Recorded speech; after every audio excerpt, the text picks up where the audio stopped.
Hey y'all, good morning. Today we're going to be going over a little bit about your leverless options and what I use in Tekken 8. And we'll go over what I feel like is a good way to play Tekken 8 on leverless and why some of these options you might want to look into. We're going to be going over some cheap options, and then we'll be going over this option, which is sort of like a premium option. This is the Junk Food Arcades, the Micro XL.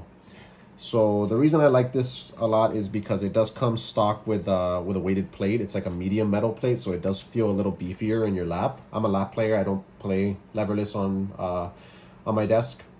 It does feel nicely weighted. It's long enough for you to sort of sit, with your legs spread apart and still feel comfortable in your lap. I am somebody that I do like heavier switches for movement buttons, specifically in Tekken, because it allows me to time my electrics a lot better whenever I do electrics. And for me, I do have yellow switches on for my movement buttons, and then I have lighter buttons for my actual attacking buttons. So as far as how this specific controller feels for Tekken, for me specifically, the amber switches that it does come stock with, they did feel a little bit too light for me. Like I said, I do like the feel of heavier buttons because it does allow me to time these electrics a lot better. I don't use any SOCD tricks for Tekken specifically. So when I do Korean backdashing, I'm only using my middle finger and my other finger here to actually do the Korean backdash movement, as you can tell.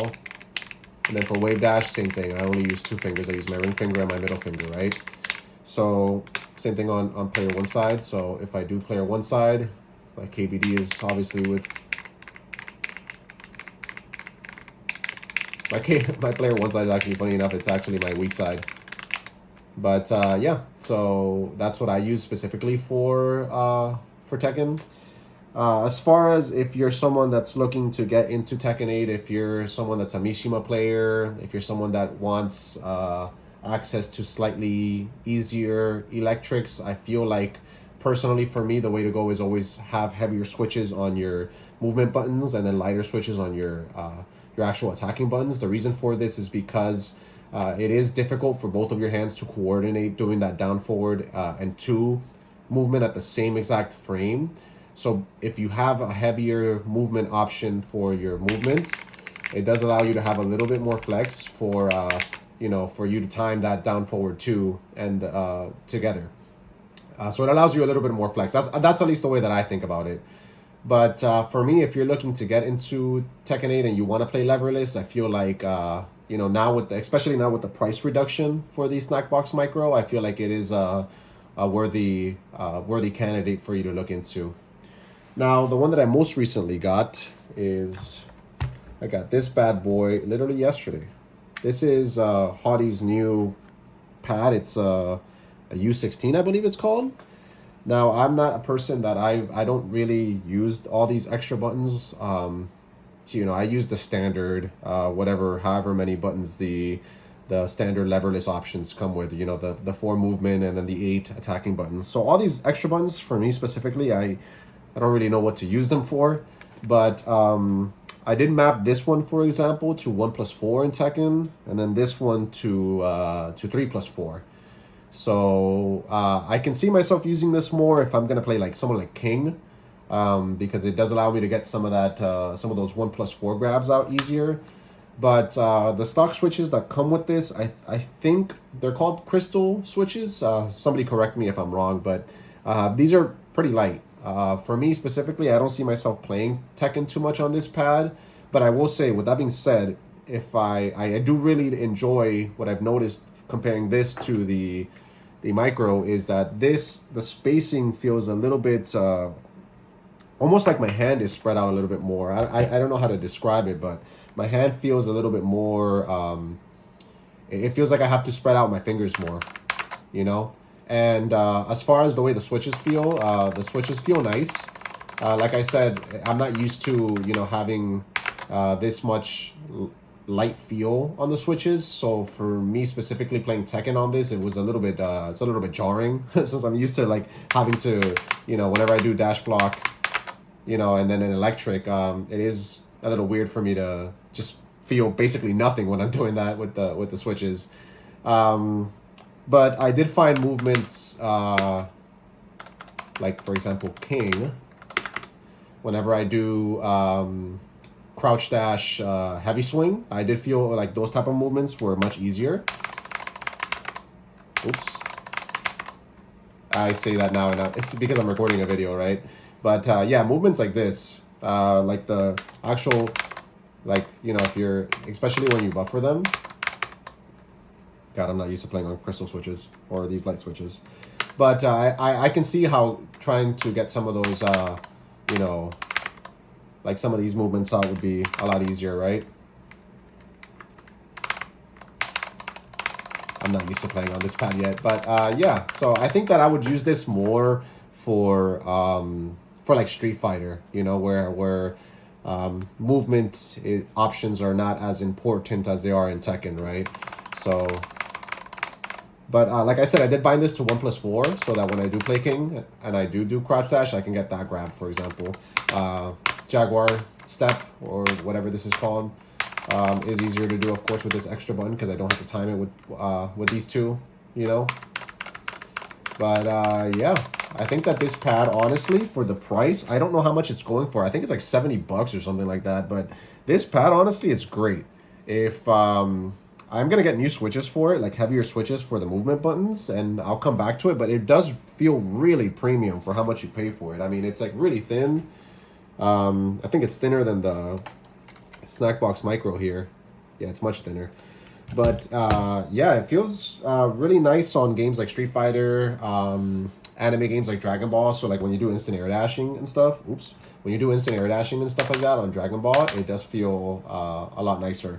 But for Tekken specifically, I don't really see myself playing this game just because it's harder for me to get some of these movement options out. Some of this, like the actual crouch dash into heavy swing and stuff like that because of the switches.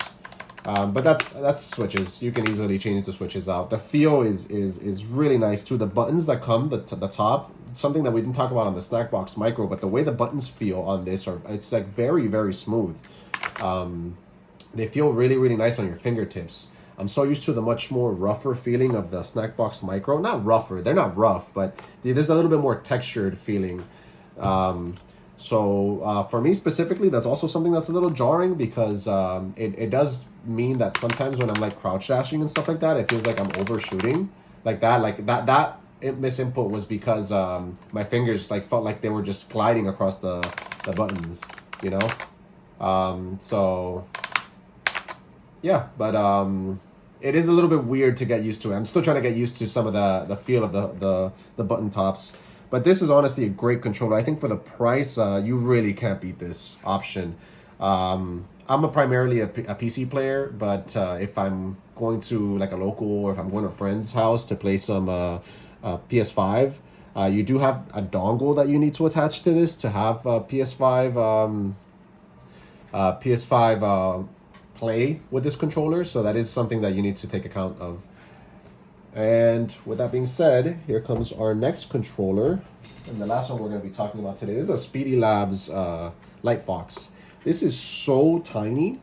This is about the same size as a regular standard Snackbox Micro, non-XL version. I have one here just for size comparison, but this is a regular Snackbox Micro, and you can see they're like basically almost the same size. Now, the cool thing about this one specifically that I thought was awesome was that this is one of the few options besides the Razer Kitsune that you have that have, what are these, optical switches. So this has like, they're similar to like what Razer uses on their keyboards and what the Kitsune use. So this is literally one of the coolest things about this controller. It's really, really cool. I don't think that there's anything other than this and the Kitsune that have optical switches. I use this controller primarily on Guilty Gear, but I did swap out the switches, right? So I did swap out to a little bit heavier optical switches. I do have it here actually in this cabinet. I swapped out for these. I don't know what they're called. I'm not too familiar with optical switches, but they're like heavier. They're like blues, and then the attack buttons, they're like light. They're pretty light. So I tried using this for a while on Tekken. It is some adjustment period for this as a controller because optical switches are just so different, such of a different feel, you know, than regular switches that I'm so used to. The chalk V2s, I think they're called on the Snackbox. But this is definitely an adjustment period too. This I mainly use on Guilty Gear Strive. I don't really use these switches on Tekken. I'm not used to playing on these on Tekken 2. They feel like even though these are supposed to be heavier for the movements, they still feel much lighter than like standard you know, chalk switches. I haven't really gotten used to these as well on my Mishimas. You know, but movement feels nice on this. You know, KBDing, dash, blocking into electric. Sidestep electric too.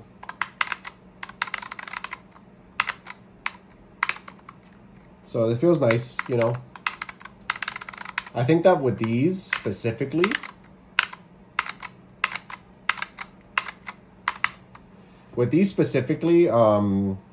there is an adjustment time that's required of this because of the way the switches are feel-wise. They feel much more different than your standard chalk switches. The Hottie uses like MX switches, MX style switches. But the MX switches I feel like are much more closer in feel to a chalk V2 than they are to these optical switches. But this little thing is badass, man. I mean, for the quality that you get in this is weighted. I think I bought this for about $120 at the time. I bought this a couple months back.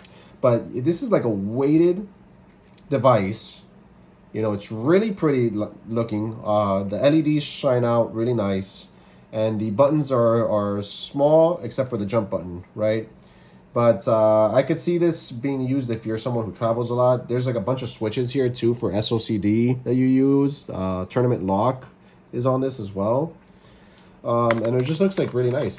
The dude who makes this, I think that on time of order, you can order like all your artwork to be installed on this. So the process for buying this specifically is so much better than the other two, right? Because with this one you can ask the individual to like, you know, change out your switches. Like I had this device come just like this. I did not add the artwork to this. I didn't change out the switches. Excuse me, I did change out the switches, but when I ordered the switches and the artwork came installed, and I had to myself install the switches. But that's not something that you can get on something like the Micro, for example. The Micro, you have to go and you know, print your own artwork or have it printed through other means. Same thing with the Hottie pad.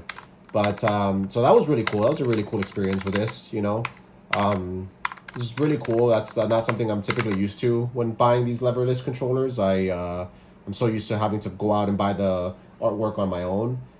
But I think that if you're looking for more affordable options, I definitely think that you should look into both of these. I think that if you're looking for something a little bit bigger, you definitely should look into the Hottie pad.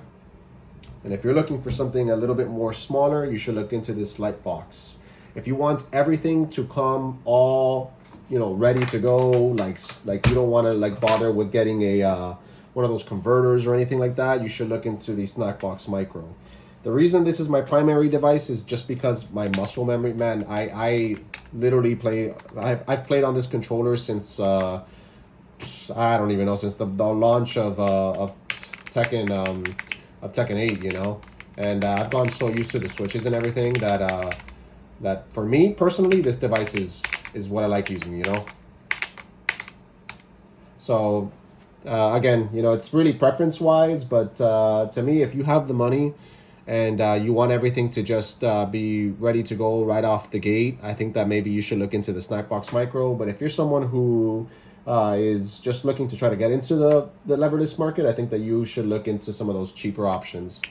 But yeah, if you guys want me to make like tips on how to like wave dash and everything like that, and how to get out like electrics and stuff, as I don't do an electric, I'll Leverless, let me know. I don't use any SOCD tricks, so all of this that I do, like all my KBDing and everything, my wave dashing, is all just manual with 2 fingers. Kind of like Devil Stir. If you guys are familiar with who Devil Stir is, that's who I basically learned a lot of these leverless techniques from. But anyways, all right, that's all I wanted to talk about today. Y'all have a good one.